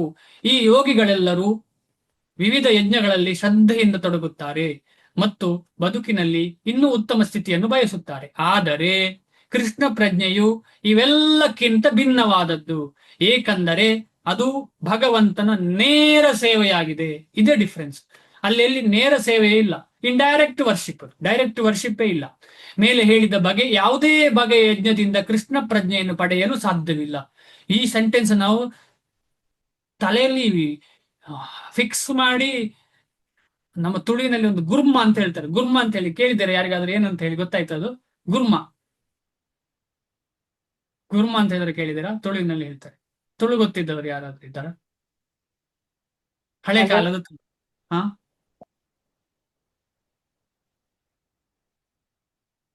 ಗುರ್ಮ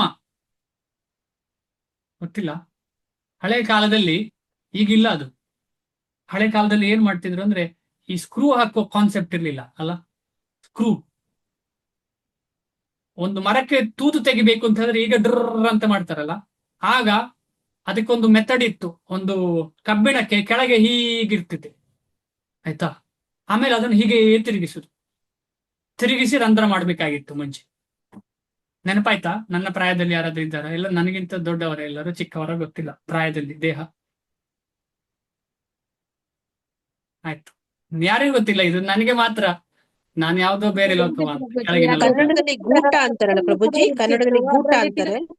ಗೂಟ ಅಂದ್ರೆ ಗೂಟ, ಅದರಲ್ಲಿ ಕೆಳಗೆ ಏನು ಅಚ್ಚುಗಳಿರುವುದಿಲ್ಲ, ನೇರ ಇರ್ತದೆ. ಗೂಟ ಅಂದ್ರೆ ನೇರ, ಅದರಲ್ಲಿ ಏನು ಫಿಕ್ಸಿಂಗ್ ಗೆ ಮೆಥಡ್. ಇದು ರಂಧ್ರ ಮಾಡುವಂತ ಒಂದು ಮೆಷಿನ್. ರಿಂಗ್ ರಿಂಗ್ ತರ ಇರ್ತಿತ್ತು ಅದು. ಕೆಳಗೆ ಸ್ವಲ್ಪ ರಿಂಗ್ ಅಪೋಸಿಟ್ ರಿಂಗ್ ಹೀಗೆ ಇರ್ತದೆ. ಅದಕ್ಕೆ ಕೈ ಇರ್ತದೆ, ಆಮೇಲೆ ತಿರುಗಿಸುದು. ಹೌದು ಪ್ರಭು. ಉಳಿ ಅಲ್ಲ, ಉಳಿ ಬೇರೆ. ಉಳಿ ಅಂದ್ರೆ ಹೀಗೆ ಮಾಡುವಂಥದ್ದು, ಶಾರ್ಪ್ ಮಾಡುವಂಥದ್ದು. ವೈಶ್ಯ ಕರ್ಮ ಸ್ವಭಾವಜಃ.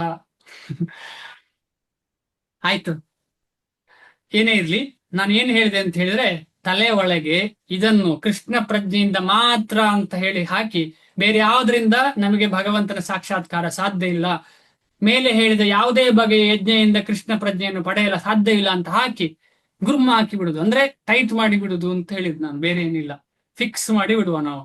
ಇಲ್ಲದಿದ್ರೆ ನಮ್ಮ ಮೈಂಡ್ ಅಲ್ಲಿ ಹೋಗ್ತದೆ ಇಲ್ಲಿ ಹೋಗ್ತದೆ. ಅದು ಕೃಷ್ಣ ಮಾತ್ರ ಅಂತ ಹೇಳುದು.